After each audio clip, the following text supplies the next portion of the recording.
Eu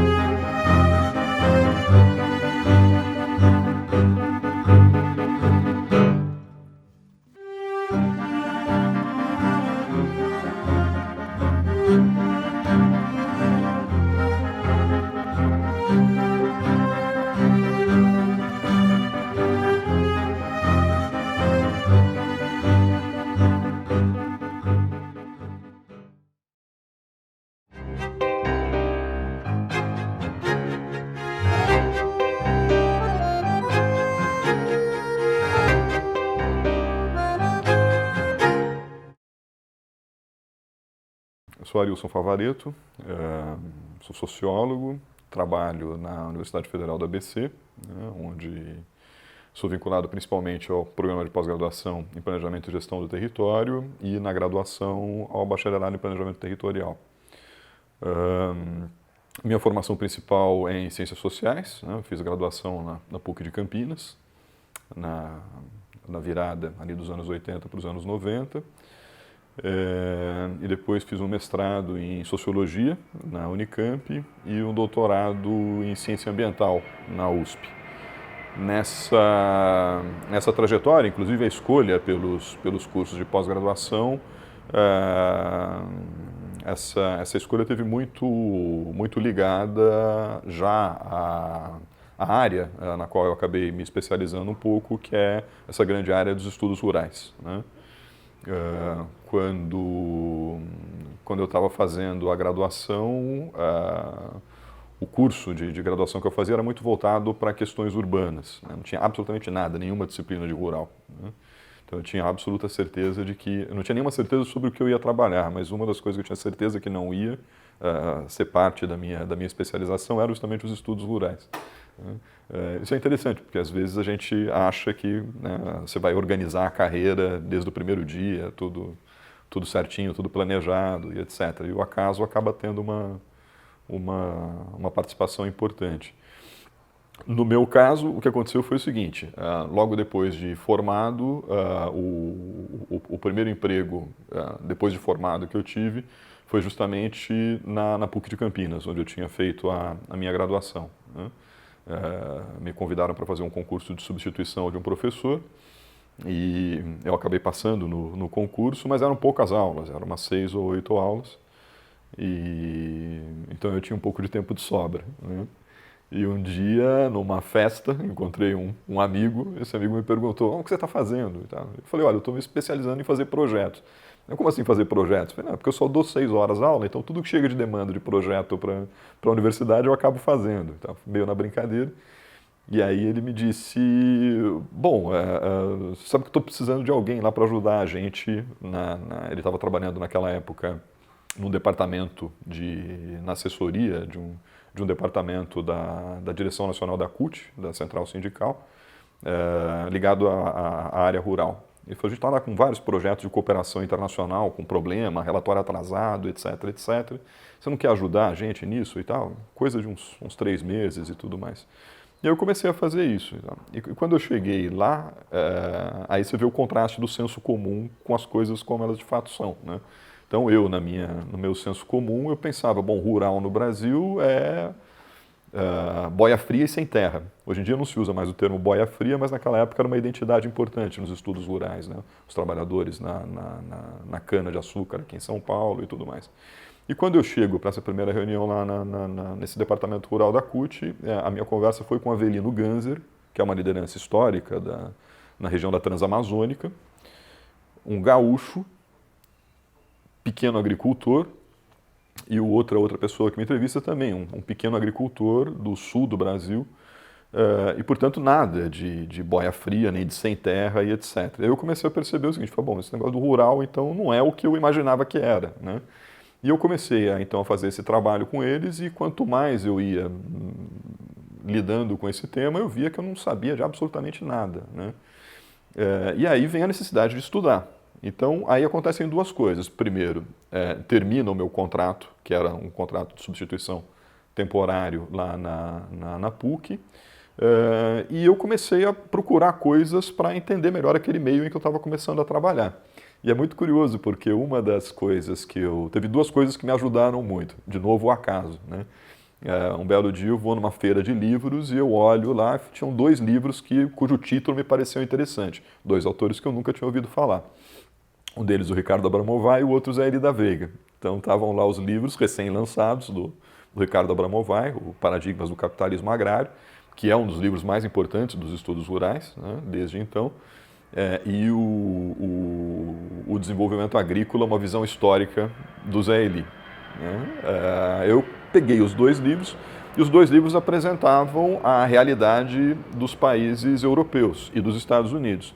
E um dos argumentos principais do livro era justamente mostrar que nos Estados Unidos e na Europa houve uma via de consolidação do capitalismo que, ao contrário do que eu imaginava, na minha visão de senso comum, tinha se apoiado predominantemente naquilo que nos anos 90 se começava a chamar de agricultura familiar, né? Naquilo que outrora se chamou de campesinato, nos anos 70 de pequena agricultura, e a partir dos anos 90 se começa a chamar de agricultura familiar. E aí então eu começo a entender qual é o papel da agricultura familiar na organização não só da economia, dos modelos de desenvolvimento na Europa e nos Estados Unidos, mas também na estruturação dos espaços rurais nesses países. Nesse mesmo momento, o Departamento Rural da CUT, que junto com o MST e com a CONTAG estavam entre os três principais movimentos sociais rurais no Brasil, eles começam, essa vertente, né, sobretudo do sindicalismo rural, começa a reivindicar uma prioridade para a agricultura familiar nos marcos das políticas para o rural brasileiro.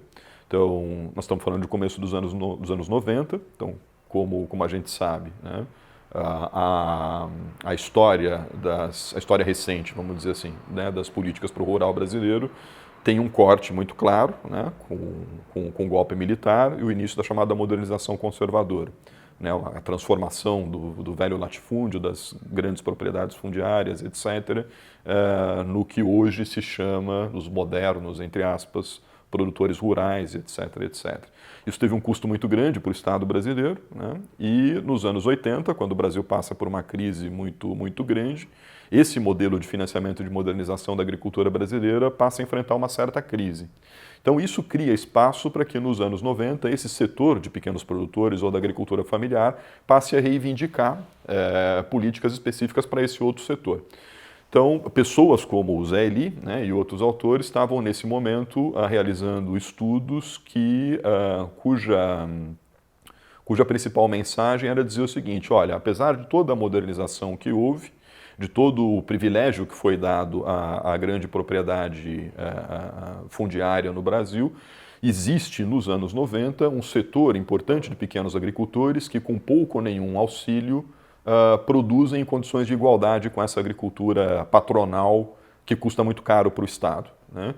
E isso viria a dar origem, então, justamente nesse período, ao PRONAF, o Programa de Fortalecimento da Agricultura Familiar, que existe até hoje, é uma das políticas mais importantes para o meio rural brasileiro e tem essa façanha de ter atravessado 2 anos de governo Fernando Henrique Cardoso, 2 anos de Lula, 2 mandatos do Fernando Henrique, 2 mandatos do Lula, os mandatos da Dilma e até agora, inclusive, o governo Temer, né? Isso surge por reivindicação dos agricultores. Então, quando eu entro nessa assessoria para o sindicalismo rural, é um momento um pouco de ebulição de um conjunto de uma espécie de nova agenda, né, para o Brasil rural. Então, pessoas como o Zé Eli e o Ricardo Abramovay estavam trazendo essa discussão da trajetória de modernização dos países do chamado capitalismo avançado por uma via diferente, né, priorizando a agricultura familiar, portanto diferente da brasileira. Um outro programa de pesquisas muito importante da época era o Projeto Urbano, coordenado pelo José Graziano da Silva, que hoje é o o diretor-geral da FAO, Organização das Nações Unidas para a Agricultura e Alimentação. O programa do Graziano estava mostrando como, nos anos 90, exatamente por conta das transformações, tanto no mundo urbano como na agricultura, você tinha uma importância crescente das chamadas rendas não agrícolas, né? O que era isso? Qual era a mensagem? A ideia é que, por conta da modernização tecnológica, há um descarte de trabalho muito grande, né? E as famílias rurais vinham tendo nas rendas não agrícolas, isto é, no trabalho de parte dos membros da família em outras atividades que não a agricultura, uma fonte importante da sua renda, né? Em alguns estados já chegava a ser, inclusive, a maioria da renda das famílias rurais. Então isso punha um pouco o rural em contato com o urbano. Então, por conta dessa mudança toda que estava tendo no período, eu propus para a direção do sindicalismo rural, aí agora já não só o Departamento Rural da CUT, mas também a CONTAG, que tinham passado por um processo de aproximação naquele período, que a gente realizasse uma grande pesquisa, porque o próprio sindicalismo rural não conhecia a diversidade do rural brasileiro, né? Então você tinha essas várias identidades, o sem terra, o ribeirinho, o boia fria, o agricultor familiar, os quilombolas, os indígenas, mas a gente não sabia muito bem onde estão essas pessoas. A gente tinha uma vaga ideia, né? Claro, os ribeirinhos, bom, enfim, mas a gente não tinha nem uma quantificação, nem uma espacialização disso. Onde estão as formas, onde predomina esse setor moderno da agricultura empresarial brasileira? Onde predomina essa agricultura familiar que participa de mercados? Onde está a agricultura familiar mais pobre? Enfim, a gente sabia disso muito vagamente, né? De maneira muito impressionista, digamos assim. E aí, então, a gente conseguiu negociar com um conjunto de organizações, a gente fez um pool de organizações internacionais que financiaram um grande projeto de pesquisa e formação sindical, para justamente transformar o trabalho da pesquisa em elaboração de políticas públicas, né? E a gente convidou alguns intelectuais para coordenarem esse projeto, né? A gente organizou o projeto em 2 eixos, um eixo de desenvolvimento rural e um de sindicalismo rural. No de sindicalismo rural, a gente convidou a Regina Novaes e a Leonilde Medeiros, lá do Rio de Janeiro, as 2 sociólogas que têm trabalho sobre sindicalismo rural, movimentos sociais rurais e etc. E a parte da pesquisa de desenvolvimento rural, a gente convidou o Ricardo Abramovay e o Zé Eli, né? Foi quando eu conheci pessoalmente os 2, né? Fui até lá ao USP e convidamos os 2. O Ricardo não pôde naquele momento, o Zé Eli topou a ideia. Acho que o Ricardo achou que era loucura demais fazer aquilo tudo que a gente estava propondo, o Zé Eli acabou topando. E aí a gente trabalhou 3 anos juntos nisso, que foi um projeto que teve uma influência muito grande.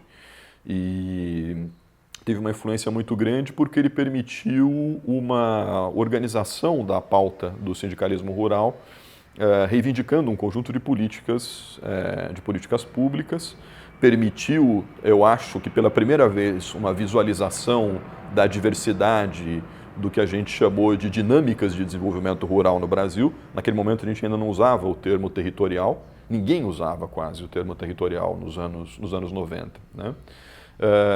E quando termina esse projeto, o Zé Eli vai para um período fora, não me lembro agora, como professor visitante, um pós-doutorado, alguma coisa assim, e ele volta, final dos anos 90, trazendo toda a discussão que estava na crista da onda na realidade europeia sobre desenvolvimento territorial, aí sim com esses termos, né? Qual que é a passagem? Naquele projeto de pesquisa, a gente chegou à conclusão de que o que diferenciava as dinâmicas de desenvolvimento rural no Brasil eram 2 coisas. Primeiro, o tipo de forma social de produção que se tinha, se era agricultura familiar ou empresarial, se mais ou menos consolidado, e junto com isso, por conta dessa discussão toda das rendas não agrícolas, um outro elemento que importava muito eram as características do meio urbano e da infraestrutura. Então, áreas rurais que tinham centros urbanos dinâmicos, elas geravam oportunidades que compensavam a perda de trabalho na agricultura. Então, mesmo sem falar do territorial, a ideia central era essa, eram as relações rural-urbano. Era a ideia de que não dava mais para pensar o rural isoladamente do urbano. Então, quando termina esse projeto, o Zé Eli sai para um ano fora e volta. Ele publica, alguns anos depois, o relatório de pesquisa dele, que se chamava Face Territorial do Desenvolvimento, né? Onde ele estava dizendo justamente isso, olha, nós temos um conjunto de transformações na realidade dos países do chamado capitalismo avançado, que com menos força, de maneira incompleta, se manifestam também aqui no Brasil. Então nós estamos falando de coisas como a multifuncionalidade da agricultura, né? Nós estamos falando da pluriatividade, enfim, um conjunto de discussões que no âmbito europeu estavam sinalizando o quê? Que olhar para o rural não era só olhar para a produção, que o rural tem uma importância para a conservação da paisagem, que o rural é também um local de moradia, etc, etc. Né? Bom, nesse meio tempo também eu tinha começado então a fazer o meu mestrado lá na Unicamp, fui fazer o mestrado com a Nazaré Vanderlei, que é, né, pelo menos na minha opinião, a principal socióloga do mundo rural brasileiro, né? Isso me deu uma formação muito rica, né, em termos de toda a literatura clássica da sociologia rural, né, para compreender esses fenômenos típicos do mundo rural. Então, quando o Zé Eli volta, ele vai, além da ideia de multifuncionalidade, pluriatividade, essas discussões já estavam presentes na realidade brasileira, né, com o programa de pesquisa do Graziano, o projeto Urbano, os colegas lá do Rio de Janeiro também trabalhando com esse tema da multifuncionalidade e etc. E o que o Zé Eli traz é a experiência europeia da política territorial propriamente, né? Então, a principal referência nesse caso era o programa LEADER, né, que era um dos programas da União Europeia voltado justamente para a diversificação das regiões rurais. E aí o Zé Eli começa a propor a ideia de que o Brasil deveria ter também uma política de desenvolvimento territorial. Isso se combina um pouco com as avaliações que vinham se fazendo do PRONAF, mais ou menos 5 anos depois do começo do PRONAF, em que uma das constatações era mais ou menos a seguinte, dizer, olha, tudo bem, o PRONAF dá um apoio importante para a agricultura familiar, mas se a gente não mudar as características do entorno dessa agricultura familiar, a coisa não vai funcionar, ou seja, é preciso olhar para o território, né? Aí então o Conselho Nacional de Desenvolvimento Rural é criado, né?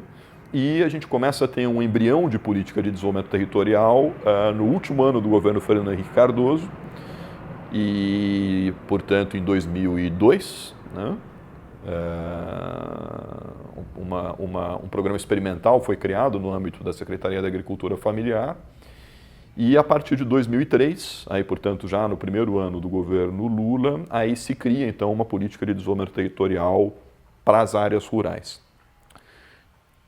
Em 2001, exato, em 2001 eu começo a fazer o doutorado, e aí fui fazer o doutorado com o Zé Eli na ciência ambiental na USP, né? Por que eu fui parar na ciência ambiental da USP? De novo, por uma conjunção de fatores, né?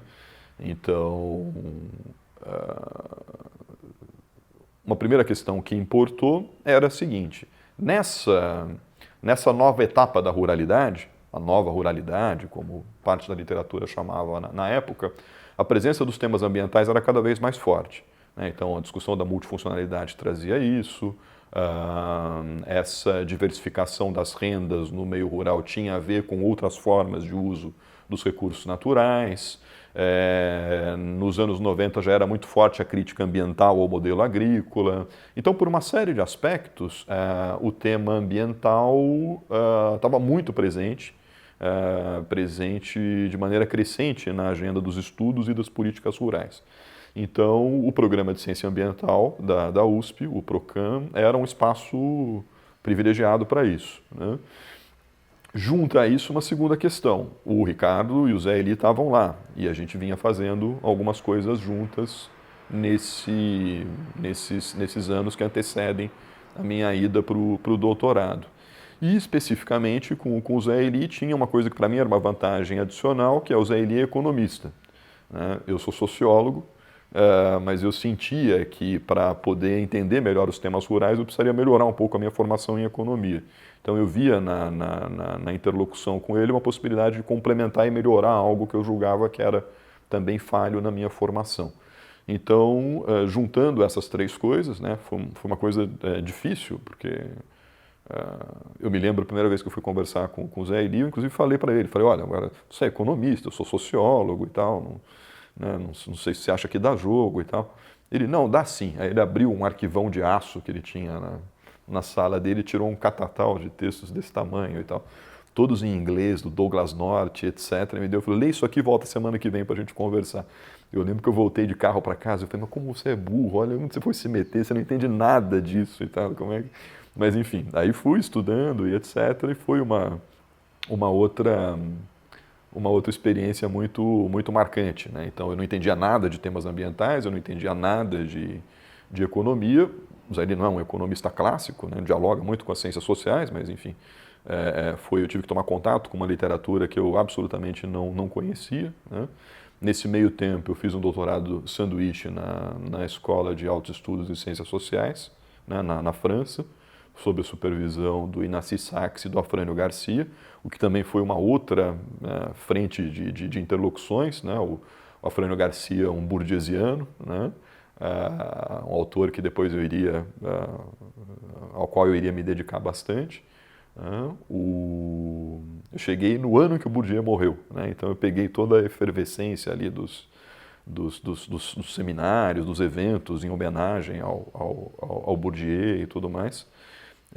E o Inácio Sachs com a coisa muito aplicada, né? O Sachs ele sempre teve essa característica. E eu estava lá exatamente nos primeiros anos do primeiro governo Lula. Então era muito engraçado, porque nas aulas semanais com o Sachs, ele sempre vinha conversar, e aí, você tem novidades do Brasil? Como é que estão as coisas? O que está acontecendo?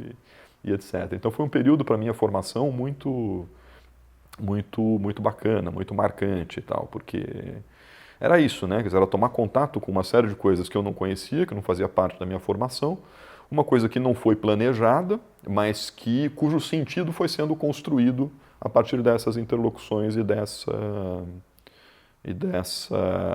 enfim, desses campos de possibilidades que foram se abrindo, né? Acho que na vida da gente as coisas acontecem um pouco assim, né? Tem uma mistura de acaso e um tanto de se tentar dirigir um pouco esse acaso. Talvez tenha um pouco a ver também, porque algumas coisas acontecem na vida da gente e a gente deixa passar. Algumas a gente pega, né?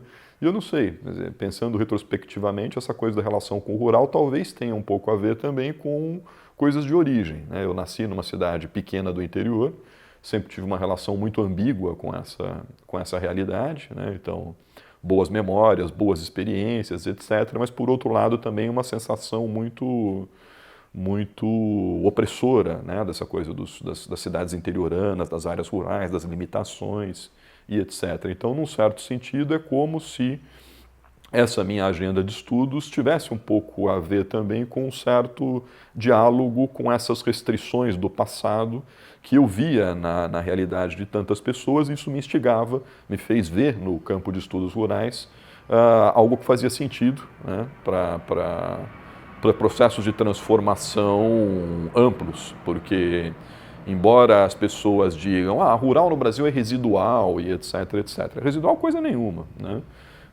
Primeiro, se a gente considera não só o número de habitantes, mas o espaço, e nós estamos falando de territórios, né, o rural predomina em termos espaciais.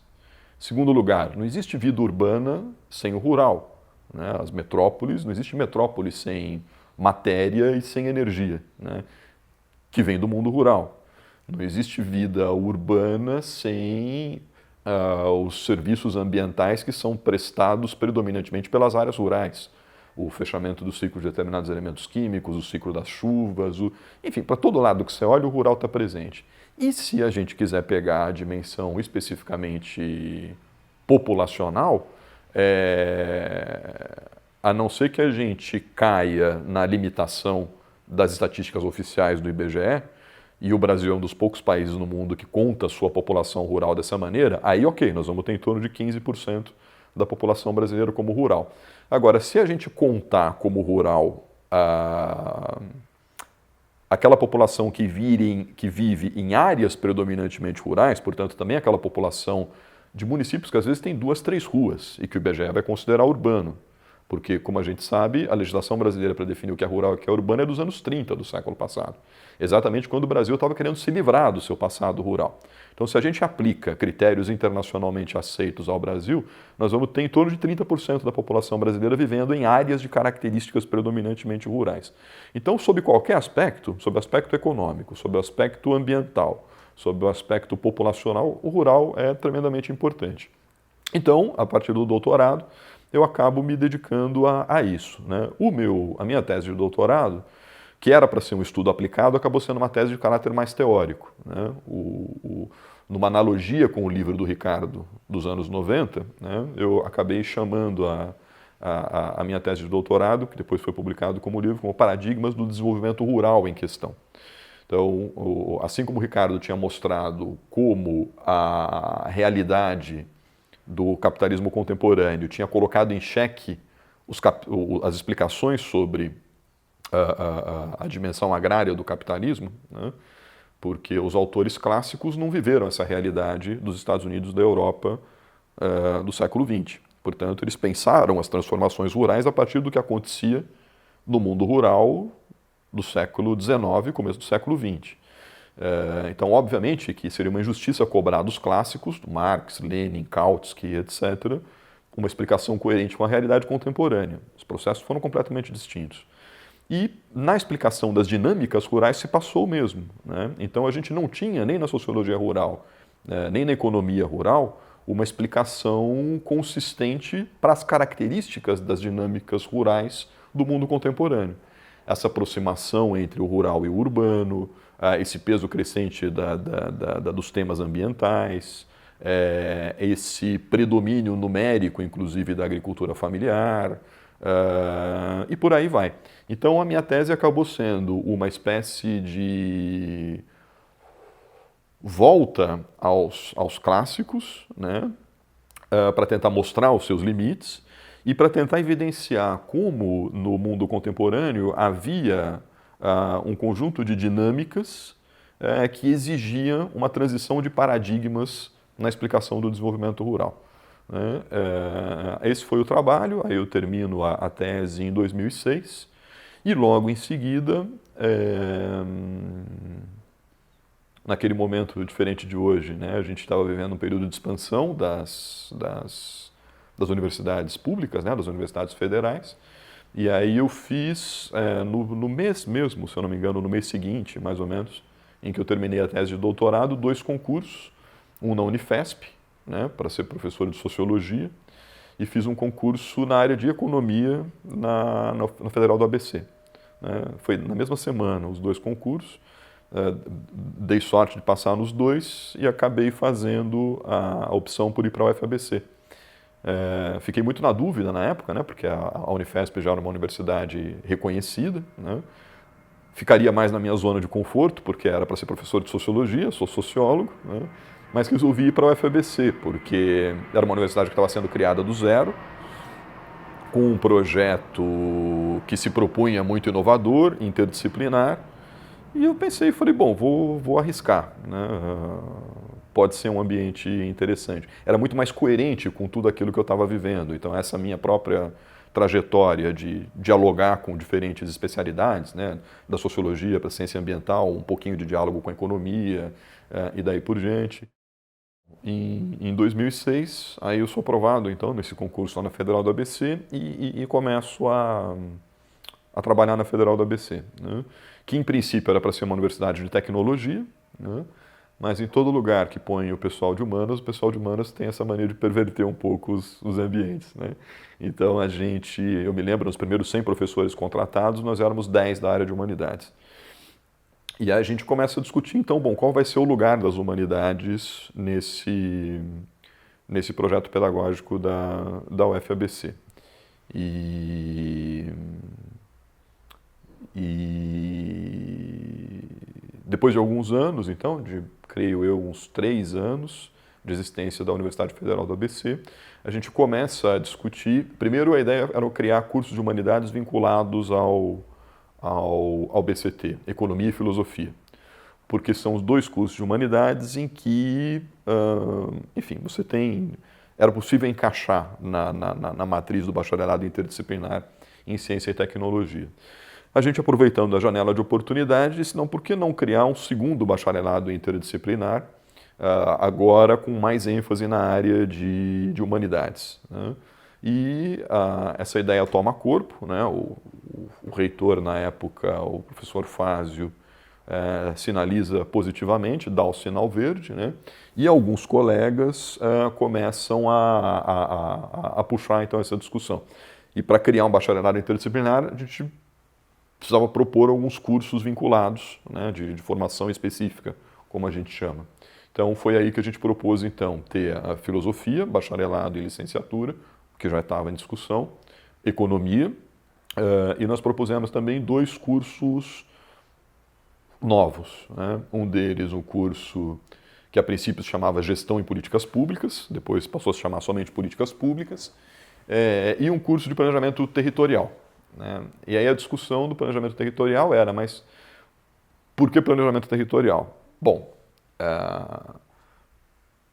planejamento urbano seria mais óbvio, né? Na verdade, e por que seria um tema seria mais óbvio? Porque nós estamos na região metropolitana de São Paulo, maior região metropolitana do Brasil.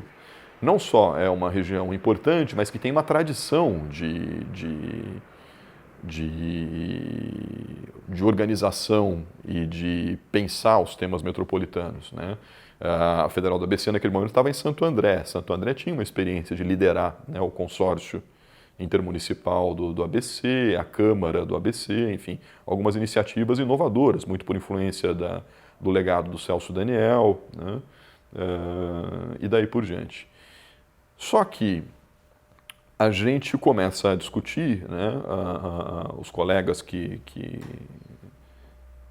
eram ligados a essa área, que talvez fosse importante ampliar um pouco o escopo disso, né? Então nós tínhamos 2 constatações. Primeiro, nós estamos num ambiente muito favorável para pensar temas urbanos. Segundo lugar, a gente identificava uma certa lacuna do planejamento territorial, né? Claro que a gente tem boas escolas de planejamento urbano, mas quando a gente olha para o panorama predominante nas escolas de arquitetura, o planejamento urbano não predomina, né? Claro que não estamos falando da USP, mas uma série de outras faculdades de arquitetura, o tema do planejamento urbano é quase residual, né? Nas escolas de economia, por outro lado, o tema do desenvolvimento regional e do planejamento regional, que já foi muito importante, o Brasil tem uma das tradições mais ricas de planejamento regional, em grande medida formado nas escolas de economia, essas disciplinas vêm sendo deixadas cada vez mais de lado, né? Então, a gente tinha ali a região do ABC, na qual o tratamento do tema urbano convidava a um tratamento vinculado com o tema regional, né? O Jérôme Klink tinha lançado também naquele período o livro dele, a ideia de cidades-região, etc, etc, né? Então tinha uma vinculação já do tema urbano com o tema regional. Aí a gente começa a introduzir outras dimensões das relações rural-urbano, a questão ambiental, que para a questão metropolitana é cada vez mais importante. E aí, então, a questão que surge é por que nós não radicalizamos na inovação e não propomos um curso de planejamento territorial, né? Então, não fazia sentido até fazia, né? Ter um curso de planejamento ambiental, um curso de planejamento urbano, enfim, a gente iria reproduzir a fragmentação que a gente, nos nossos estudos, nos nossos trabalhos, a gente vinha dizendo que tinha que ser superada. Então veio a ideia de criar um bacharelado em planejamento territorial.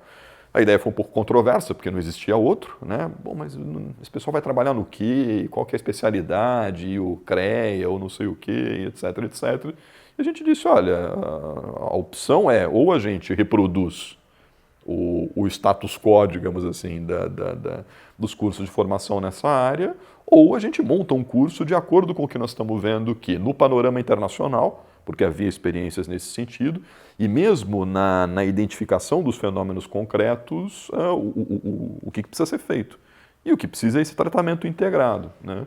Então a gente começa a discutir a organização de um perfil curricular de um curso em planejamento territorial.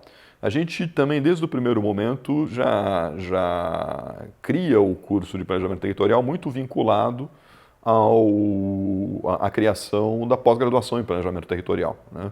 Com essa ideia de que, para contribuir para uma espécie de nova fase da história, da experiência do planejamento territorial no Brasil, nós precisávamos formar quadros no âmbito, portanto, da graduação e também da pós-graduação.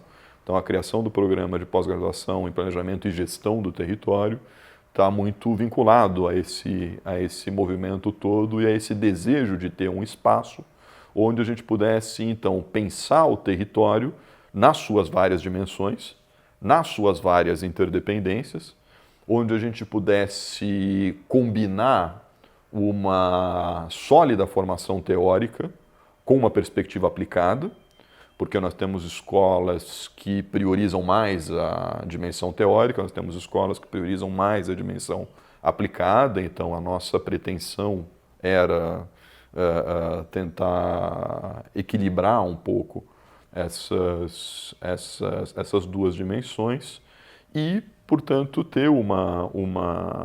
criar um ambiente, portanto, com a graduação, com a pós-graduação, com atividades de extensão e tudo mais, favorável para esse tipo de desafio, digamos assim, né? Então essa foi um pouco a minha trajetória, né?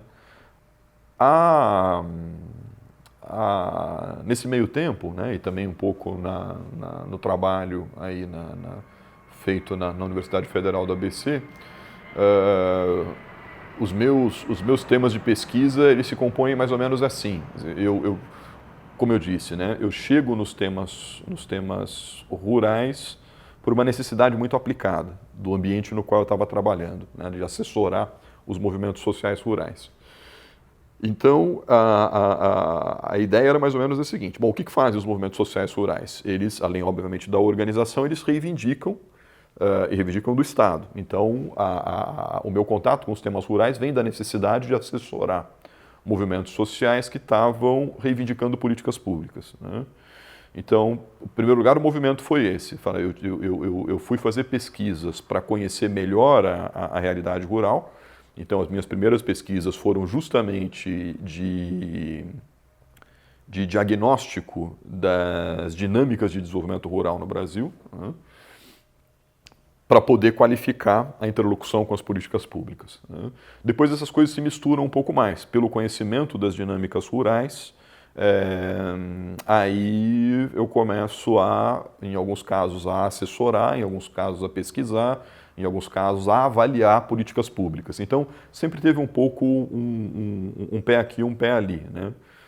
E essa acho que é uma coisa importante também, porque muitas vezes, obviamente que há as exceções, mas muitas vezes algumas pessoas que estudam as políticas públicas para a agricultura e para o rural se especializam demasiadamente no âmbito da atuação do Estado e olham pouco para as dinâmicas, né? Ou o contrário, pessoas que olham para as dinâmicas e muito lateralmente para o Estado e para as políticas públicas. Então, não sei dizer em que medida planejado ou não, mas se a gente for contar desde que eu terminei o doutorado para cá, portanto são um pouco mais de 10 anos, né, essas coisas estiveram muito presentes. Então, um olhar para políticas públicas, para o Estado, e um olhar para dinâmicas de desenvolvimento em geral e para dinâmicas de desenvolvimento rural em particular, né?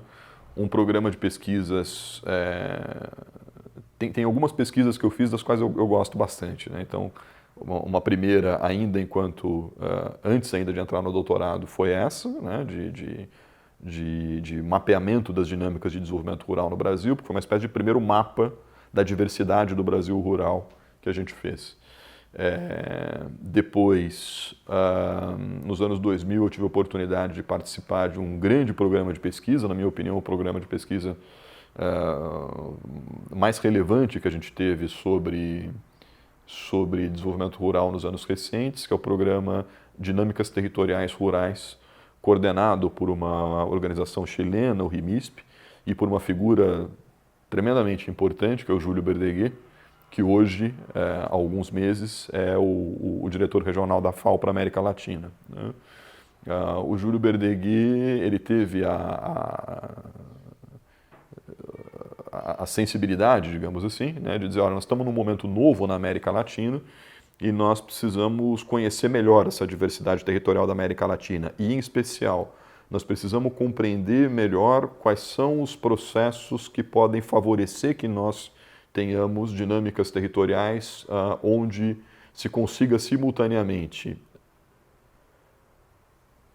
crescimento econômico, o que no caso de muitas regiões ainda é uma questão importante, né? Redução da pobreza e redução da desigualdade.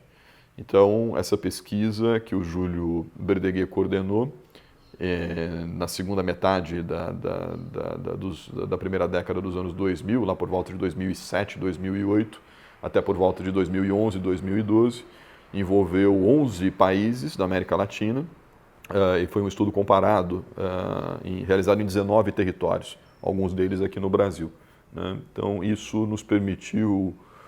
me permitiu uma outra coisa que eu considerava falho na minha formação, que era conhecer melhor a América Latina, né?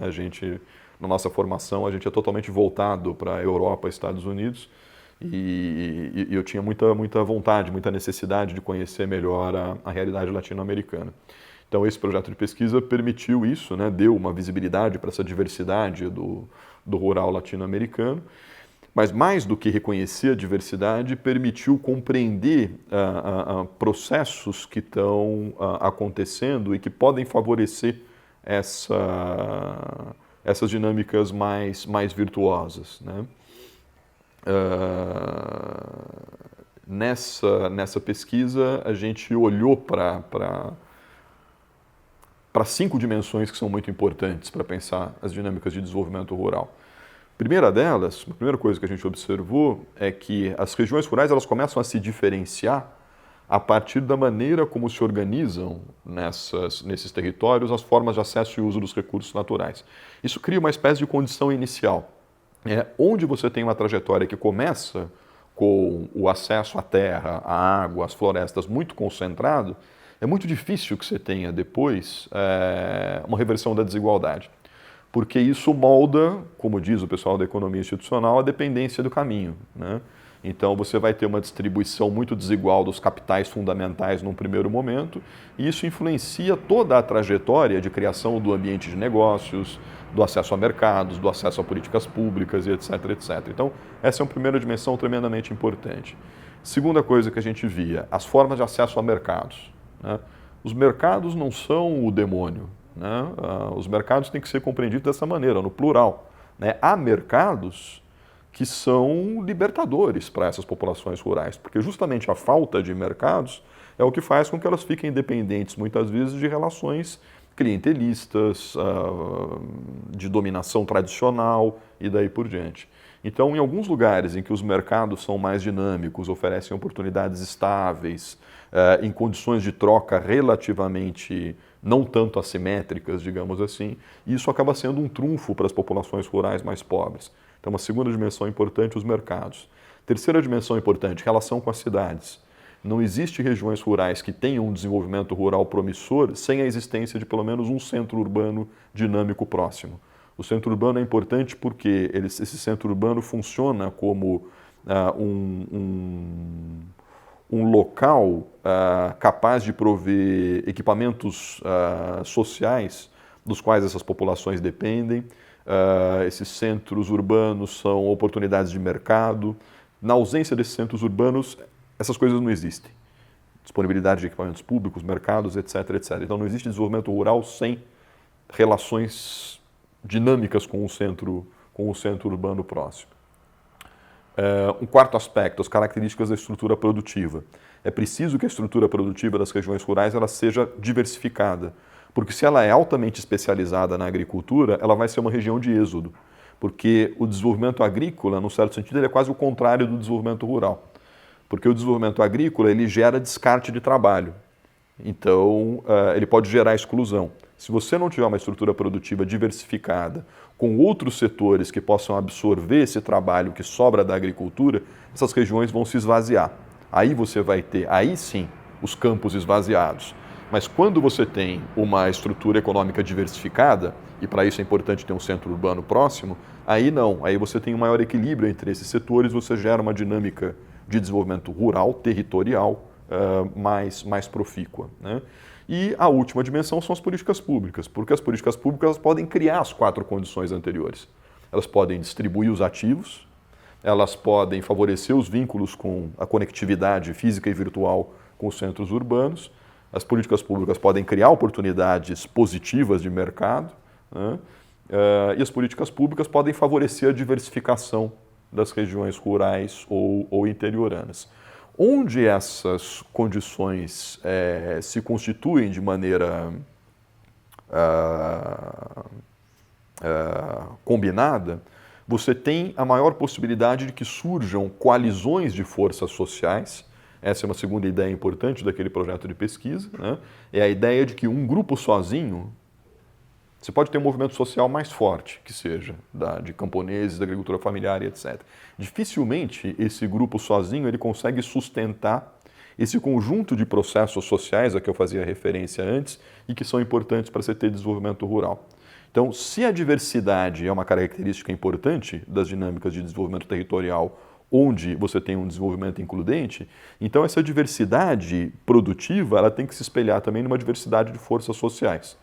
E o projeto territorial, portanto, obriga que você tenha algum tipo de negociação, algum tipo de combinação dessas forças sociais funcionando como uma coalizão que valoriza os atributos do território na direção de maior coesão social.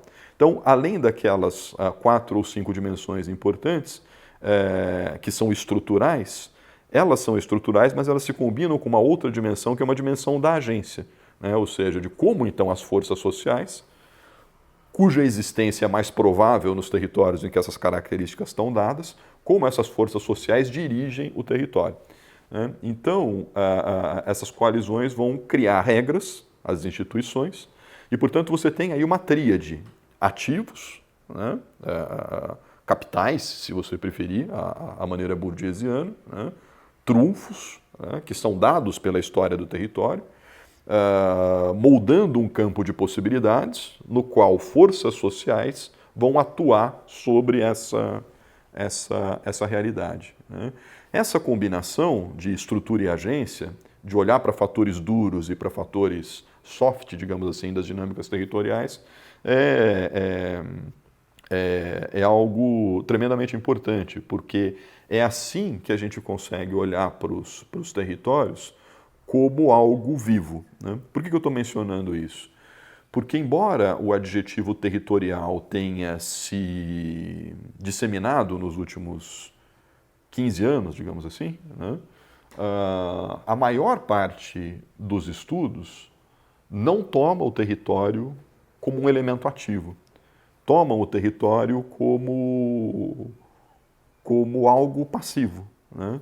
Por exemplo, quando a gente olha para as políticas de desenvolvimento territorial, nós vamos observar 3 tipos de experiências, né? Nós vamos ter um primeiro tipo de experiência, como foi, por exemplo, o programa Territórios da Cidadania, né?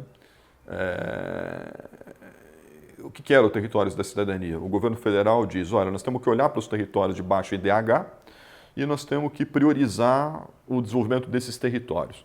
E aí como é que se organiza o Territórios da Cidadania? Se diz, olha, cada um desses territórios vai criar um conselho, cada um dos ministérios que estão no programa, mas que não eram todos, eram predominantemente os ministérios sociais e do agro, portanto não tinha ciência e tecnologia no Territórios da Cidadania, não tinha turismo no Territórios da Cidadania, não tinha indústria e comércio no Territórios da Cidadania.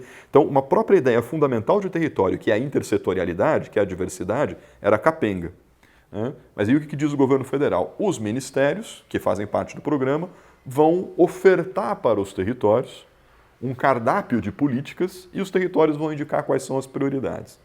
Então, quer dizer, o território é só parcialmente ativo aí. Por quê? Porque ele escolhe num cardápio dado, né?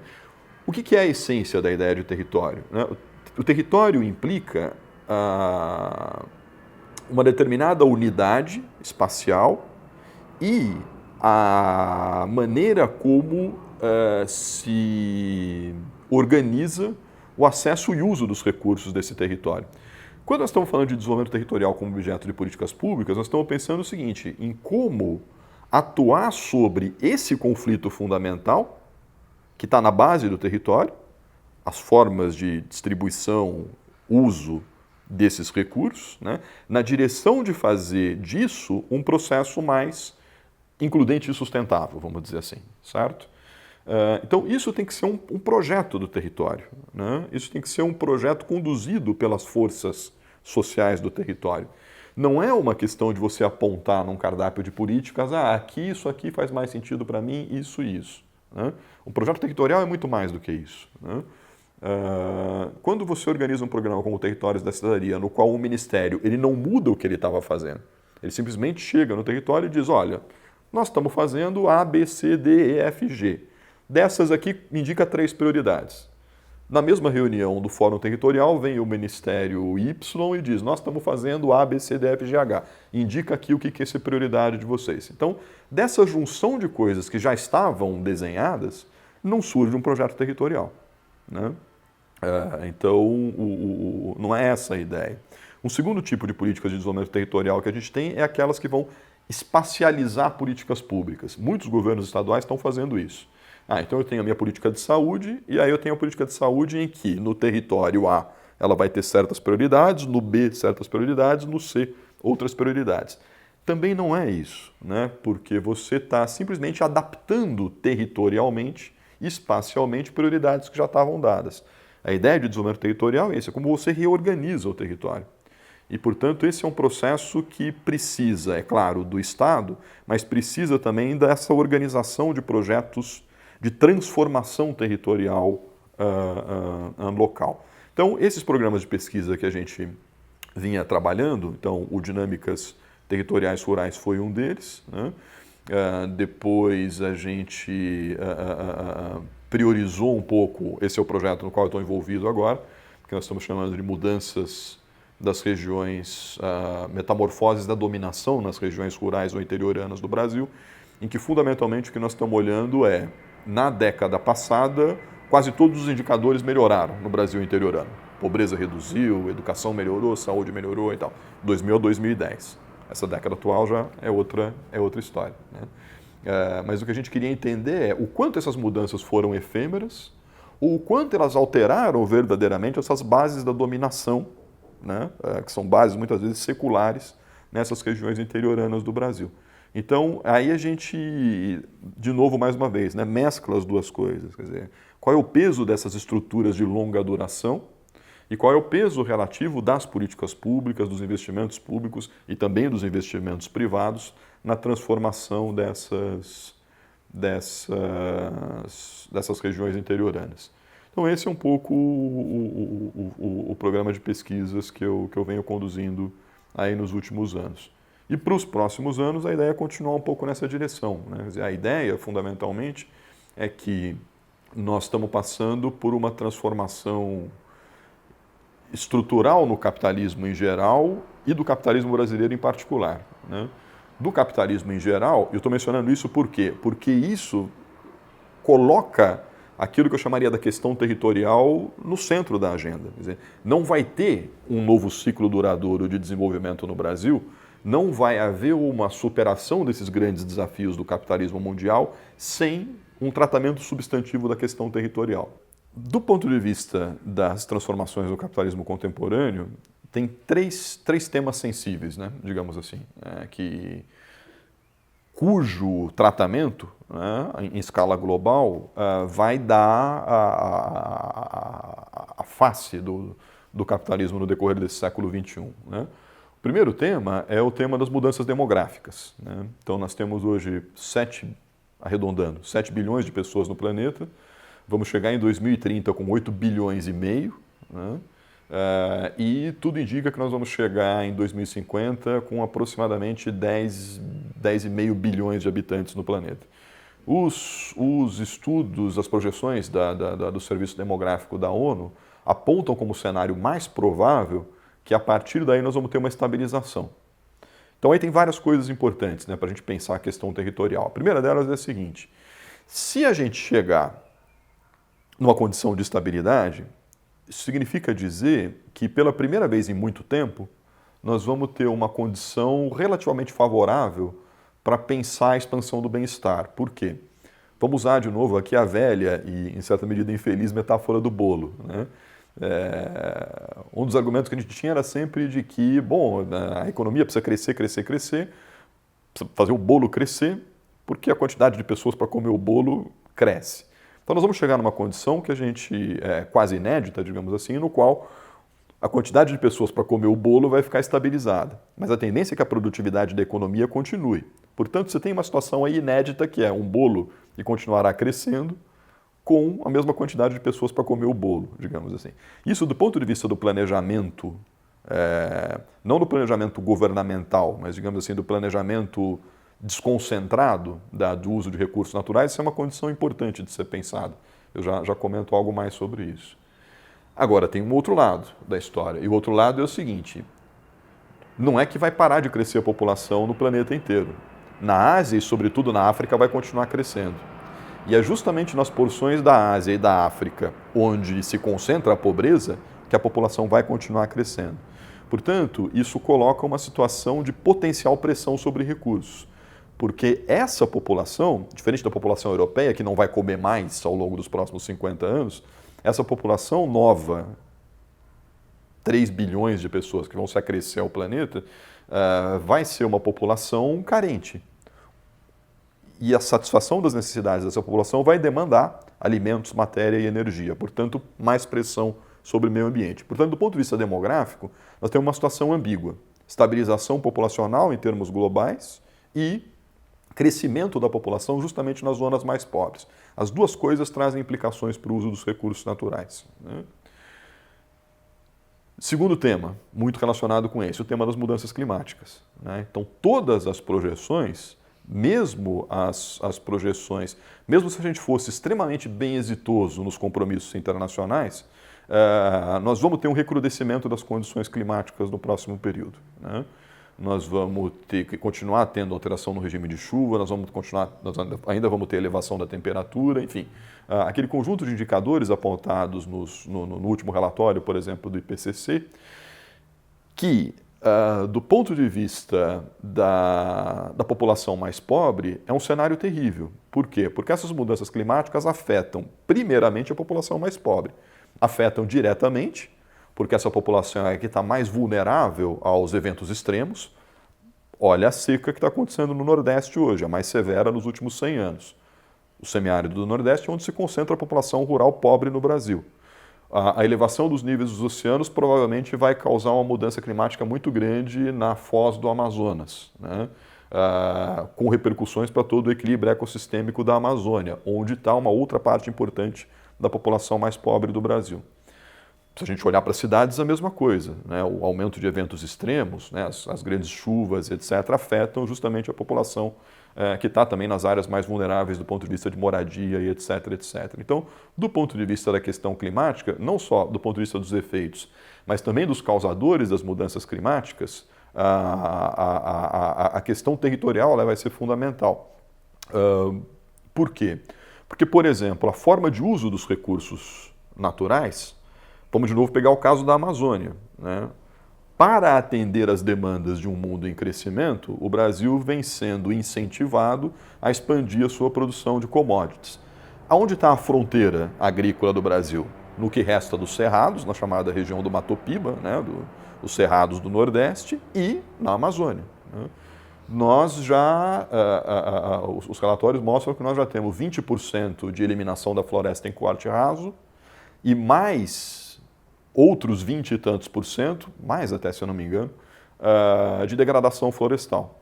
E os cientistas do clima têm uma grande convergência, acho que quase um consenso, de que 40% de eliminação da floresta significa o ponto de não retorno, né? Ou seja, a partir daí, mesmo que você não derrube mais nenhuma árvore, o bioma começaria a encolher, passar por um processo de savanização. Isso tem repercussões para todos os outros territórios. A formação do regime de chuvas em toda a América do Sul, do lado de cá dos Andes, depende decisivamente da Amazônia, né? Então, aí está a questão territorial. O que está acontecendo nessa frente de expansão da agropecuária, a questão territorial está aí. Essa alteração no regime de chuvas tem afetado a produtividade de várias áreas de produção da pecuária, encarecendo a produção de alimentos e etc. A questão territorial está aí. Então, segundo o grande dilema do capitalismo internacional, do capitalismo, do futuro do capitalismo, tem a ver com a questão climática, em geral e no Brasil em particular. E a questão territorial está aí. O terceiro tema fundamental é o tema da desigualdade, né? Então, como mostra, por exemplo, o famoso livro do Thomas Piketty, né? Mas não só, a gente pode mencionar também o relatório de 2009 do Banco Mundial, o Reshaping Economic Geography. Os dois, fundamentalmente, a mensagem é a mesma, né? O que diz o relatório do Banco Mundial de 2009? No meu modo de ver, com um diagnóstico certo e um prognóstico errado. O diagnóstico certo, ele diz o seguinte: olha, nós entramos numa fase nova do capitalismo, no qual, diferente da era industrial, exagerando um pouquinho o argumento, né, é quase como se o capitalismo crescentemente deixa de precisar da incorporação crescente de pessoas e de regiões para a reprodução social do capital. Claro que essa separação nunca vai ser completa, né? Não existe capitalismo sem mais-valia, não existe capitalismo sem transformação de matéria em coisas que têm valor de uso e, sobretudo, valor de troca, né? Então, essa separação nunca vai ser total entre o capital e trabalho, o capital e a natureza, mas há uma dependência menor comparado com a época industrial. E, portanto, diz o relatório do Banco Mundial, para que política regional? Não adianta, certo? Essa dinâmica é muito mais forte. Então, ao invés de você ficar gastando dinheiro com política regional e etc, etc, faz aí um Bolsa Família, dá uma renda mínima para essas pessoas e está resolvido, é o que dá para fazer. Então, eu concordo com a leitura de que, de fato, essa é a dinâmica do capitalismo contemporâneo, um descarte crescente de pessoas e de regiões, mas eu não acho que nós podemos condenar pessoas e regiões a viver da política social. Ao contrário, os dois desafios anteriores, as mudanças demográficas e as mudanças climáticas, mostram que pode emergir uma nova economia. O Abramovay fala muito disso nos trabalhos dele, né? Ele diz, olha, nós vamos ter, por várias razões, por um aumento da consciência sobre a questão climática, por um aumento dos custos em certos setores, por pressão de consumidores, enfim, o capitalismo também não é uma coisa homogênea, né? Então, por um conjunto de fatores, nós vamos ter uma transformação nas bases materiais do capitalismo contemporâneo. E nessa transformação das bases materiais, das quais a descarbonização é uma das faces, nós vamos ter a emergência de novos setores, de novas oportunidades. E justamente as formas de produção que poderão ser mais coerentes com esse cenário de mudanças climáticas são justamente aquelas que não se apoiam na padronização. Vamos pensar na agricultura, por exemplo, né? Um cenário é uma agricultura cada vez mais, entre aspas, artificializada, com os transgênicos, a monocultura, a mecanização, melhorando um pouco a eficiência no uso de recursos com a chamada agricultura de precisão e etc, etc. Mas que continuaria sendo uma agricultura predominantemente baseada nas monoculturas e, portanto, em erosão da biodiversidade, etc, etc. Mas nós podemos imaginar também um futuro no qual práticas como a chamada agricultura regenerativa, que é mais do que a agricultura orgânica, podem ter um lugar central. Isso poderia permitir uma recuperação dos ecossistemas, né? Então, esse outro tipo de forma de uso dos recursos naturais, ele é fundamentalmente, como é que eu posso dizer, adaptado a dinâmicas territoriais diferentes. A especificidade de dinâmicas territoriais, dada pela cultura, dada pela base biótica desses territórios e daí por diante, né? Então, o tema levantado pelo relatório do Banco Mundial não pode ser tomado como uma sentença definitiva, né? Não, as coisas se reinventam, né? E o Thomas Piketty, no livro dele, ele diz mais ou menos a mesma coisa. Ele diz, olha, o que aconteceu no capitalismo recente é que nos últimos 20 anos, 30 anos, a gente, nos países mais ricos, que são justamente os países em que você tem os melhores níveis de bem-estar, o crescimento econômico mais duradouro e as democracias mais estáveis, esses países estão passando por uma espécie de erosão das bases dessa coesão social. Nos últimos 20 ou 30 anos, tudo aquilo que se diminuiu de desigualdade, né, ao longo do século XX se reverteu em 20 anos. Então, nesses países, a desigualdade voltou em 20 anos para o mesmo patamar do período do pré-guerras. É isso que está por trás de fenômenos como o Trump, como o Brexit, como a Marine Le Pen, como a ascensão desses movimentos nazistas, neonacionalistas e etc, etc.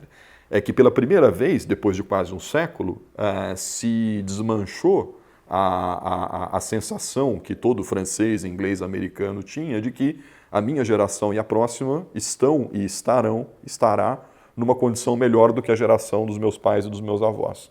A sensação é um pouco de que não, a próxima geração vai estar numa condição pior do que a atual ou do que a anterior, em termos de bem-estar, de emprego e daí por diante, né? Então o Piketty diz, e isso acontece fundamentalmente por quê? Porque o capital se reproduz, se valoriza numa velocidade muito mais rápida do que o crescimento das economias como um todo. É a desigualdade. Então, ou o capitalismo, ao longo do século XX, por bem, maneja o tema da desigualdade, ou nós vamos ter conflitos crescentes, né? Esboroamento da União Europeia, conflitos dentro dos países, entre países e etc, etc, né? Então, quer dizer, para resolver isso, você tem que resolver o tema da desigualdade. E a desigualdade ela tem várias faces. E uma das faces é a desigualdade territorial. É uma das faces mais perversas. No Brasil, por exemplo, dependendo do lugar em que você nasce, você está condenado a ter mais ou menos anos de estudo. Você está condenado a ter uma expectativa de vida com alguma defasagem e daí por diante. Então, resolver esse terceiro tema é fundamental. Então, os três temas colocam o território no centro, né? Então, isso vai ser tremendamente importante. Ou seja, a ideia da homogeneização, das políticas macro e etc, etc, elas vão ter que ser mediadas por uma abordagem territorializada, por assim dizer, né? No caso do Brasil, a gente vive algo similar, né? Por quê? Porque a gente tem hoje no Brasil uma polarização de duas narrativas, né, digamos assim. Você tem uma primeira narrativa, que foi a narrativa, eu vou chamar aqui da narrativa social desenvolvimentista, que ela é herdeira direta do velho desenvolvimentismo. Na minha opinião, em particular, ela é o velho desenvolvimentismo temperado com uma prioridade ao social, né? O que diz essa agenda? Essa agenda diz, desde 1930, desde o Getúlio Vargas, Juscelino, depois os militares, com diferenças, obviamente, em cada um desses três períodos, e depois retomada nos anos Lula, a forte aposta no processo de industrialização. Com uma razão e uma ingenuidade, né? Qual é a razão? A razão é que, de fato, as sociedades que não se industrializam, elas se tornam sociedades menos complexas. E uma sociedade menos complexa, ela tem pelo menos duas implicações. A primeira é para a geração de riqueza. Se nós temos uma sociedade que não se industrializa, qual é a via de inserção dela? As commodities. E, bom, commodities é produção de desigualdade, degradação ambiental e uma posição subordinada nas trocas internacionais. Então nós vamos estar sempre, por assim dizer, na semiperiferia ou na periferia. Mas não é só isso. A industrialização ela permite também a diversificação do tecido econômico e social. Então, quando você não tem a diversificação, você não tem a emergência de novas classes sociais, você não tem uma heterogeneização dos interesses na sociedade. E, portanto, o ambiente político ele fica muito mais vulnerável à captura do Estado, do fundo público e etc., por uma elite, aquela elite que se beneficia da produção de commodities. Então, de fato, a industrialização ela é importante não só para a posição do país na ordem internacional, não só para a produção da riqueza, mas também para o tipo de tecido social que você tem nessa sociedade. Nisso, o desenvolvimentismo tem toda a razão. Qual é o problema? Qual é a ingenuidade que uma parte, pelo menos, do pensamento desenvolvimentista contemporâneo não vê, não enxerga? É o fato de que a industrialização no decorrer do século XXI não pode ser a industrialização do século XX, né? Então, uma vez, por exemplo, no ABC, me olharam torto porque eu falei, olha, nós estamos falando aqui, o slogan da nossa universidade é a Universidade do Século XXI, e nós estávamos discutindo as relações com o setor produtivo, e o setor produtivo da região era indústria do petróleo, automóveis e a chamada indústria da defesa, que é um certo eufemismo para a indústria de armamentos, né? Eu falei, é difícil ser produzir ciência e tecnologia do século XXI pensando em 3 setores que são do século XX ou do XIX, né? Porque petróleo, fontes fósseis, automóveis e armas. Então, uma industrialização do século XXI teria que ser algo totalmente diferente. Não é essa a aposta que nós fizemos, por exemplo. Petróleo, indústria automobilística e aí vai lá, né, a indústria agroalimentar. Mas a indústria agroalimentar de um jeito também do padrão da sociedade industrial e não da sociedade pós-industrial na qual a gente vive. Então, a primeira ingenuidade é essa, quer dizer, é achar que com esses setores nos quais nós construímos alguma especialização, nós vamos estar nos posicionando bem nisso que vai ser o capitalismo do século XXI. Não são esses os setores promissores, o petróleo, o automóvel e etc. Segunda ingenuidade é que esse espaço na ordem internacional da produção desses bens manufaturados vem sendo ocupado crescentemente pelos países asiáticos. Então essa janela de oportunidade a gente já perdeu. Quem produz automóvel são os coreanos, agora os chineses e por aí vai, né? Então a nossa inserção no capitalismo internacional via industrialização teria que ser um outro tipo de indústria. Teria que ser uma indústria mais coerente com esses novos requisitos do século XXI. Uma indústria desconcentrada, para não reproduzir desigualdades, uma indústria que se apoia em novas formas de uso dos recursos naturais e não nas formas mais antigas e daí por diante. É por isso que eu dizia que o nosso social-desenvolvimentismo é o velho desenvolvimentismo, só que, como ele veio 30 anos depois, se sabe que a dimensão social não vai ser bem atendida só com a industrialização. Então você precisa ter uma política social forte. Isso foi a experiência do social-desenvolvimentismo dos anos 2000. Só que ela mostrou um limite. Por quê? Justamente porque ela não fez essa transição. Ela acreditou que seria possível coexistir as indústrias do padrão Fiesp, com o agronegócio do padrão CNA, com uma política para a agricultura familiar, um Bolsa Família para os mais pobres e que desse conjunto surgiria um novo modelo. Isso não é um novo modelo. Tanto é que quando acaba o ciclo de alta dos preços das commodities no plano internacional, fica claro que não dá para sustentar essa ilusão de que todos vão ganhar com esse social-desenvolvimentismo. Portanto, qual é a questão que se coloca para o futuro? São fundamentalmente duas. A primeira delas é como é que se financia um novo ciclo de desenvolvimento para o Brasil? E o financiamento de um novo ciclo de desenvolvimento para o Brasil provavelmente implica dizer para alguns desses setores a velha indústria ou, sobretudo, o agronegócio mais tradicional, digamos assim, dizer, olha, vocês vão ter que arcar com uma parte dessa transição, desse financiamento, certo? Então é rediscutir o nosso modelo tributário, o nosso modelo fiscal e etc. para a pessoa física e para a pessoa jurídica, digamos assim. Mas não só isso, não é só financiar, é também financiar o quê? E aí o modelo de desenvolvimento não pode ser esse. Não pode ser petróleo, indústria automobilística e soja. Nós vamos ter que fazer uma transição da nossa matriz produtiva. E aí vem a questão territorial, né? Se nós não tivermos um projeto para o Brasil interiorano, né, para o semiárido, para a Amazônia e etc., dificilmente nós vamos poder fazer essa transição. Por exemplo, no tema das novas formas de uso de energia, existe um potencial enorme, justamente no semiárido, justamente no Nordeste, que é mal aproveitado. Por exemplo, do ponto de vista da mudança da base biótica do capitalismo contemporâneo, a Amazônia, a floresta em pé, é um manancial tremendamente importante desse tipo de recurso. Então nós vamos precisar olhar para as regiões interioranas, nós vamos precisar rediscutir o tipo de relações que nós temos entre o rural e o urbano para fazer disso um modelo de desenvolvimento novo. Então a questão territorial está aí, né, no centro. Então, eu dizia, nós temos duas narrativas. A outra narrativa é a narrativa liberal. Essa, então, nem precisamos discutir, porque a narrativa liberal não tem absolutamente nada a dizer sobre a desigualdade, e ela diz justamente isso, diz, vamos nos apoiar nas nossas vantagens comparativas, que é o quê? Exportar commodities. No futuro isso se resolve, né? Porque aí você vai ter uma distribuição natural dessa riqueza produzida e tal. Em lugar nenhum do mundo isso aconteceu. Então nós temos duas narrativas, a social-desenvolvimentista e a liberal, que são é o retrovisor esquerdo e o retrovisor direito. É o que a gente já experimentou nos anos 2000 e que nós já experimentamos nos anos 90.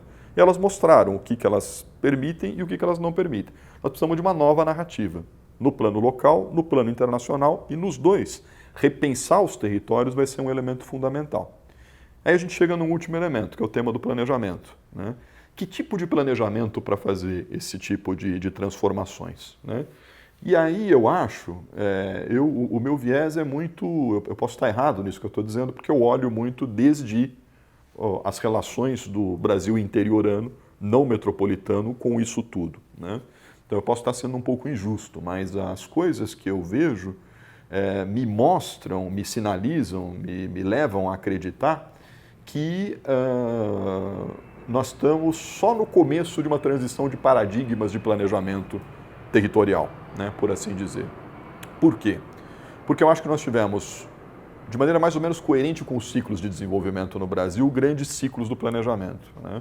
Então eu acho que no decorrer do século XX, para não ser muito preciso propositalmente na periodização, nós vamos falar lá desde de Getúlio até os militares, mais ou menos, a gente teve um grande ciclo que colocava muita ênfase, obviamente, em o que se podia e o que se devia fazer desde o Estado, né? Isso é uma característica geral do capitalismo da época e, em especial, do Brasil, país no qual, de acordo com todos os clássicos das ciências sociais brasileiras, o Estado tem um peso muito, muito grande, né? Ok, a gente consegue certas coisas nesse período, vem a crise dos anos 80 e, a partir daí, em uma parte do pensamento social sobre o planejamento, qual passa a ser a ênfase? A ênfase passa a ser a seguinte, falar, olha, aquele planejamento foi muito verticalizado, foi muito de cima para baixo, foi muito top-down e etc. Agora, a ênfase é participação, mobilização das forças sociais, nós estamos no período da redemocratização, movimentos nacionais se organizando, se reorganizando, enfim, todo o clima da época coloca a ênfase, e o pensamento social é impregnado disso, para o bem, né? Esses temas vão também ser muito fortes na literatura sobre planejamento, né? A participação e etc, etc. Só que hoje a gente já sabe que a promessa da participação social, ela entregou certas coisas, ela tornou um pouco mais transparentes, ela democratizou, ela deu voz e etc. Isso é inegável, mas não necessariamente isso levou ao planejamento de políticas mais eficientes, né? Eu acho que nós estamos hoje num outro momento, como eu estava dizendo, num momento de transição de paradigmas também, no qual a grande questão, ou talvez duas das grandes questões, vão ser as seguintes, né? A primeira delas é como o campo, agora eu estou falando, né, da ciência do planejamento, da ciência social aplicada, que é o planejamento urbano, regional, ambiental, rural, enfim, o planejamento territorial como um grande campo, né? Ele vai ter que lidar com duas questões centrais. A primeira delas vem ganhando relevo crescente e tal, que é a ideia de pensar o território como conflito, né? De pensar que os territórios expressam e concretizam conflitos territoriais. O que eu estou querendo dizer com isso? Os territórios não são só o espaço de manifestação do conflito geral do capitalismo, que é o conflito entre capital e trabalho, entre capital e natureza, sobretudo entre capital e trabalho. Isso é muito presente. Uma boa parte da literatura contemporânea ainda olha os territórios assim. Os territórios do capital, o território onde a financiarização se expressa. Eu diria, sem dúvida nenhuma, essa é uma parte fundamental da explicação. Mas a explicação ela não pode parar aí, né? A explicação tem que dar o passo seguinte e dizer o seguinte: em cada território, como é que essas grandes tendências do capitalismo contemporâneo, como por exemplo a financiarização, ela se concretiza? Porque aí você toma o território sob um ponto de vista ontológico e não somente epistemológico. Isto é, você não olha só para como é que se manifestam no território certas tendências do capitalismo contemporâneo, mas como cada território constrói e constitui as suas formas de inserção necessariamente heterogêneas nessas dinâmicas do capitalismo contemporâneo. Então, a primeira questão central é essa, quer dizer, de que maneira o planejamento territorial vai incorporar crescentemente formas de interpretação dos territórios a partir da materialidade dos conflitos que se constituem ali. Esse é um tema importante. E o segundo tema importante é que nós não vivemos mais num período no qual o Estado nunca pôde, mas agora, menos ainda, o Estado pode tudo, né?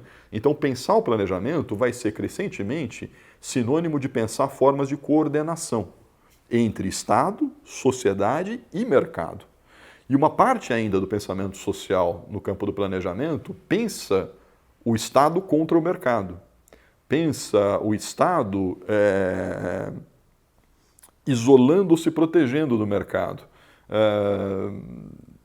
Creio que a coisa não vai funcionar se a gente for por aí. Quer dizer, não dá para ter ilusão sobre o mercado, isso é óbvio. Agora, não dá para pensar que nós vamos ter forma de organização do território que não passe por formas de coordenação conflitivas, contraditórias, envolvendo Estado, sociedade e mercado. Isso é novo na trajetória e na história do planejamento, né? Me parece, mas os desafios vão um pouco nessa direção. Se a gente admitir que a ideia de território ela surge para dar conta de pelo menos 3 interdependências, pelo menos no caso dos estudos rurais, né? Primeira interdependência, a interdependência entre rural e urbano, né? Então nós temos que olhar para essas injunções, né? Segunda interdependência, os sistemas sociais que têm no território a sua base de sustentação e, em especial, a relação entre esses sistemas sociais e os sistemas naturais dos quais eles dependem. E terceira interdependência, a interdependência entre o plano local e o plano extralocal. Pensar o território não é pensar só o endógeno, mas a relação entre o endógeno e o exógeno. Então, quando a gente pensa o território como uma categoria síntese, capaz de dar conta dessas 3 interdependências, o campo do planejamento ele precisa dar um salto em relação àquilo que é a nossa tradição, que é uma tradição rica, que é uma tradição que gerou muito aprendizado, gerou muitas capacidades, mas que precisa ser atualizada para dar conta desses grandes desafios do século XXI, conforme eu disse antes, né? Seja na escala global, seja na escala nacional e mesmo territorial. Mas eu estou absolutamente convencido de que sem um lugar de destaque para os territórios, não existe a possibilidade de a gente pensar num futuro com maior coesão social e com um mínimo de sustentabilidade ambiental.